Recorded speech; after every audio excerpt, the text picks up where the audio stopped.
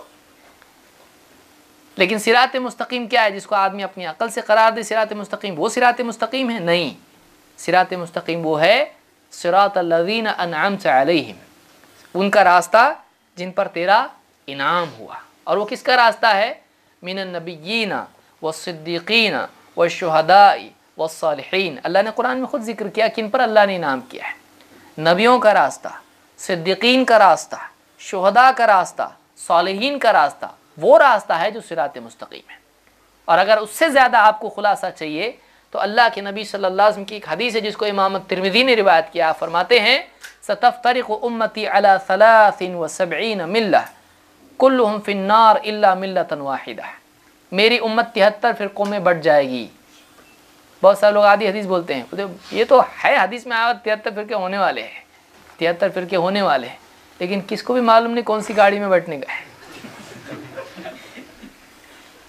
اللہ کے نبی صلی اللہ علیہ وسلم مسئلہ بتاتے ہیں تو حل بھی بتاتے ہیں۔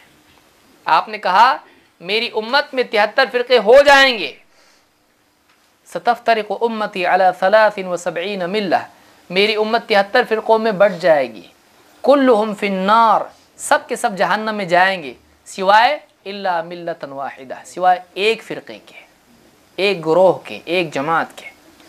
قالوا ومن ہی یا رسول اللہ، صحابہ نے پوچھا اللہ کے رسول وہ ایک کون ہوں گے، وہ ایک فرقہ کون سا ہوگا؟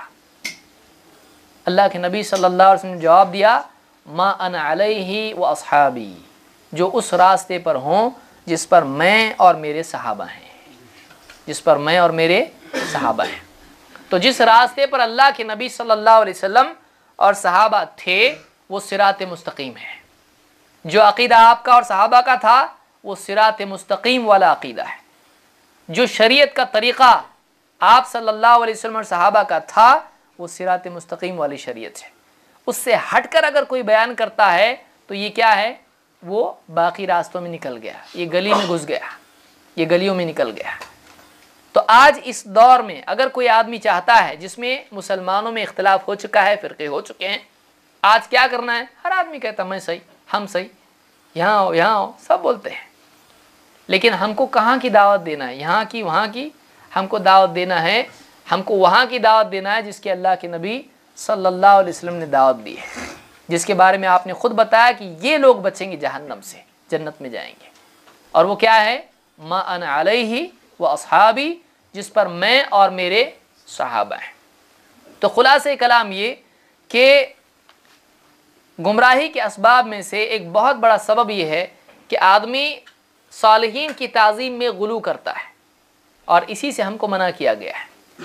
دوسرے یہ کہ باپ دادا کے رسم و رواج کو دین کا بدل بنا لیتا ہے، جیسا باپ دادا کریں گے ہم ویسے ہی کریں گے، دین نہیں ہے وہ، اس کو بھی چیک کرنا پڑے گا کہ باپ دادا واقعی صحیح کرتے تھے کہ نہیں کرتے تھے۔ تو اس کے لیے یعنی دین حاصل کرنا ہے تو ایک تو عبادت کے معاملات ہیں، دوسرے شریعت کے معاملات ہیں۔ اس میں ایک اور چیز ہے کہ یہود و نصارہ جیسے میں نے ذکر کیا وَلَا يَتَّخِذَ بَعْضُنَا بَعْضًا أَرْبَابًا مِّن دُونِ اللَّهِ، ہم میں سے کوئی آپس میں ایک دوسرے کو اللہ کے سوا رب نہ بنا لے۔ کیسا رب بنا لیں گے؟ اللہ نے قرآن میں اجمال سے اس کو ذکر کیا، شارٹ میں بتایا، اور اللہ کے نبی صلی اللہ علیہ وسلم نے اس کو ڈیٹیل میں بتایا کہ کیسے کسی کو اپنا رب بنایا جا سکتا ہے۔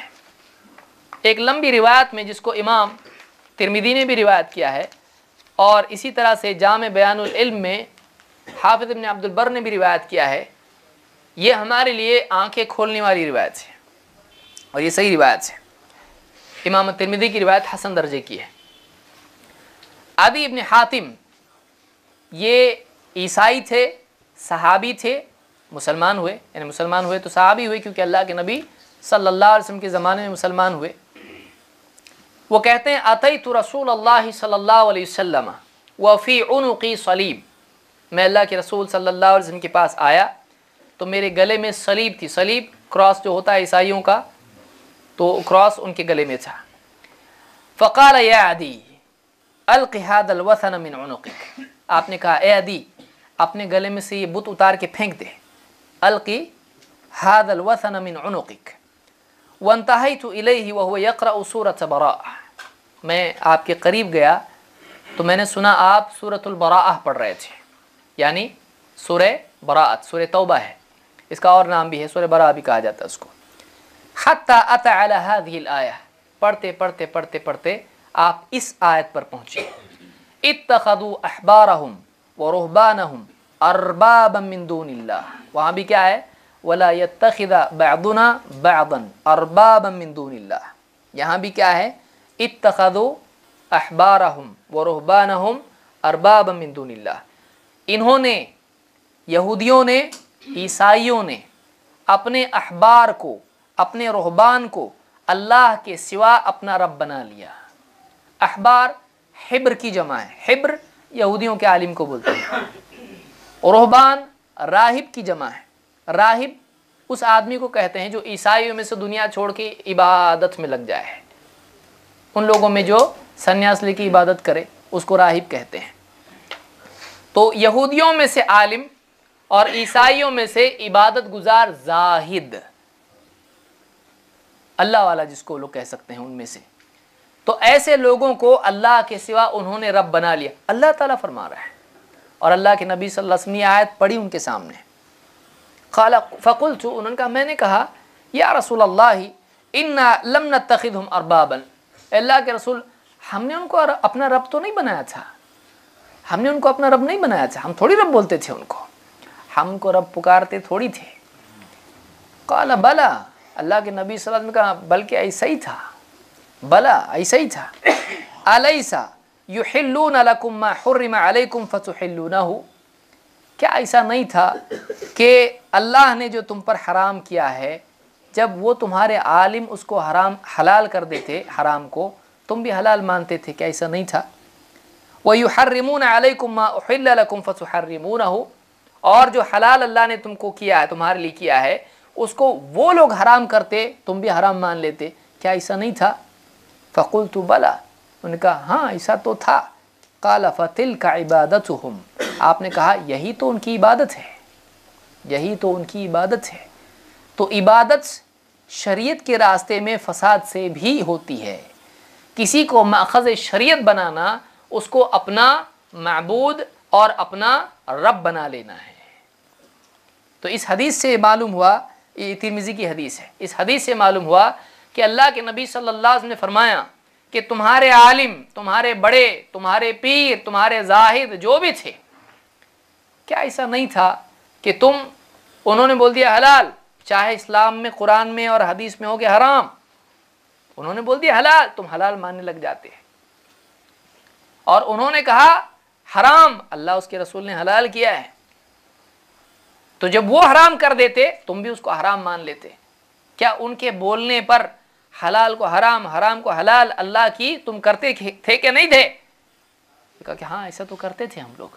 آپ نے فرمایا فَتِلْكَ عِبَادَتُهُمْ، یہ تو ان کی عبادت کرنا ہے۔ کیوں؟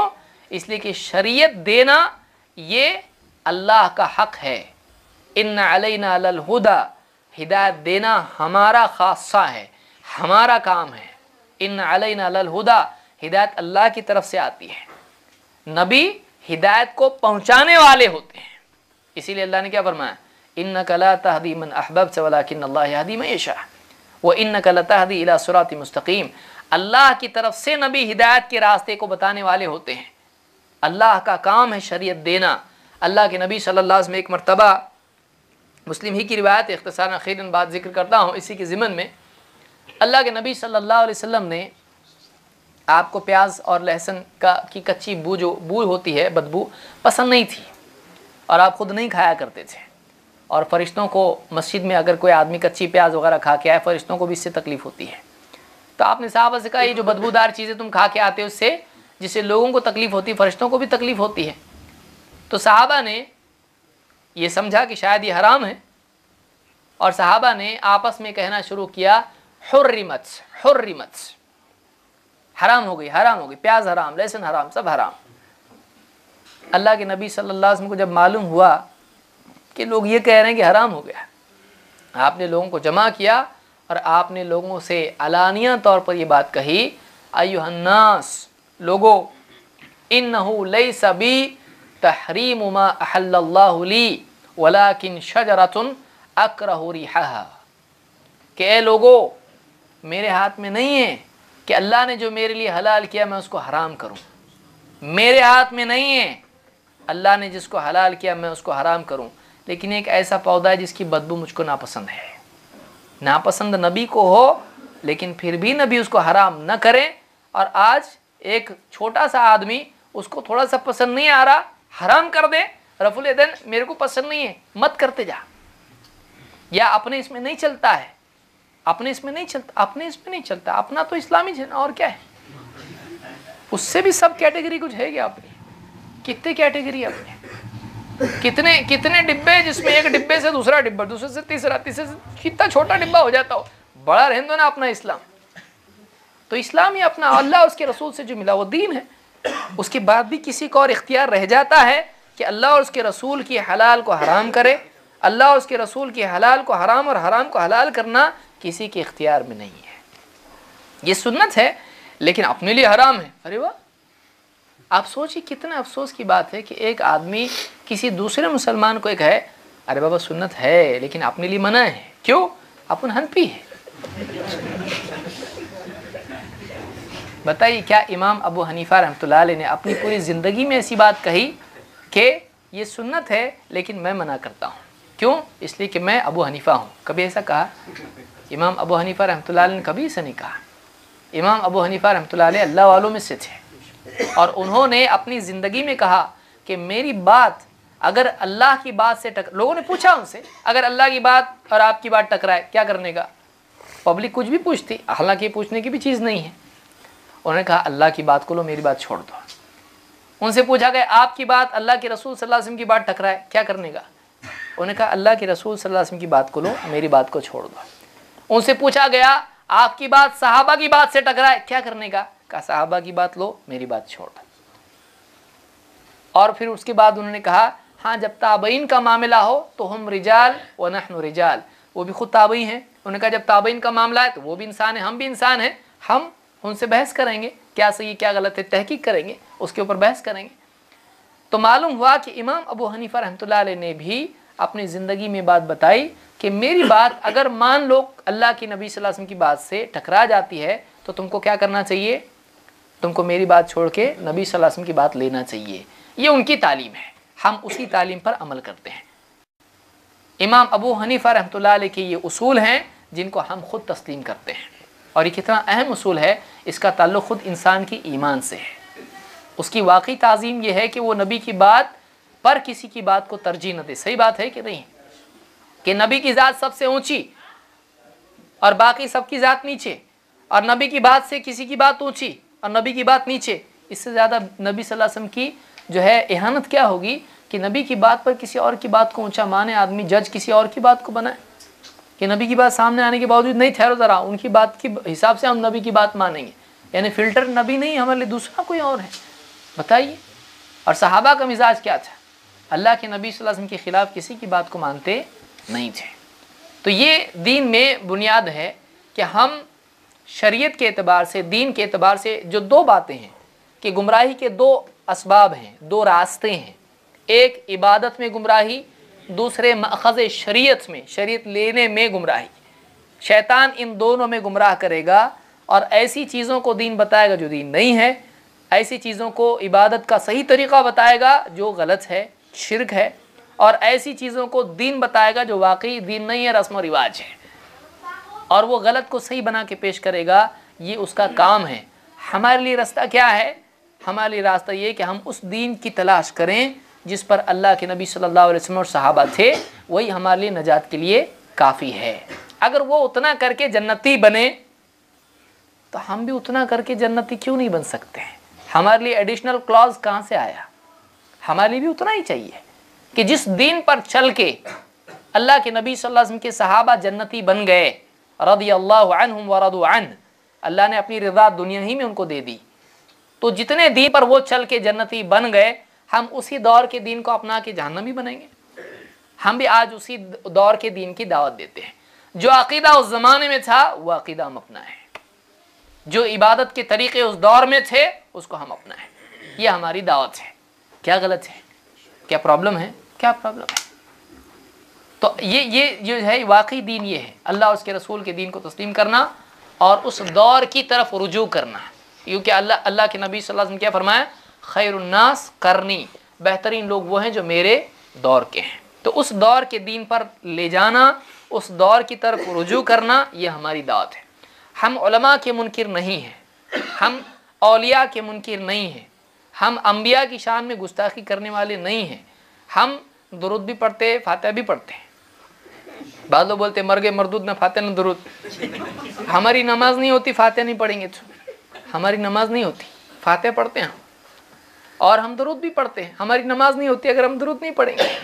ایک ہی نماز میں ہم فاتحہ بھی پڑھتے ہیں، درود بھی پڑھتے ہیں، ہے کہ نہیں؟ کھڑے ہو کے فاتحہ پڑھتے ہیں، بیٹھ کے درود پڑھتے ہیں، تو ہم درود بھی پڑھتے ہیں، فاتحہ بھی پڑھتے ہیں، تو ہم اس کے منکر نہیں ہیں۔ لیکن ہم یہ کہہ رہے ہیں کہ دین ہم اپنے دل سے بنائیں، اتنا بڑا پیارا دل ہمارا نہیں ہے، ہم کو نبی صلی اللہ علیہ وسلم کے دل والے دین پر جانا ہے، جس پر اللہ نے قرآن کو نازل کیا۔ اللہ نے قرآن کے لیے کون سا دل چنا؟ ہمارا۔ قرآن کے لیے نبی صلی اللہ علیہ وسلم علی قلبک لتکون من المنذرین، اللہ نے خود کہا کہ اللہ نے آپ کے قلب پر قرآن کو نازل کیا ہے، تو کیوں نہ ہم اس دل کے تابع ہو جائیں جو نبی کریم صلی اللہ علیہ وسلم کا پاکیزہ دل تھا۔ آپ نے جو بتایا اسی کو ہم اپنے لیے دین مان لیں۔ اللہ تعالیٰ مجھ کو اور آپ کو اس کی توفیق عطا فرمائے۔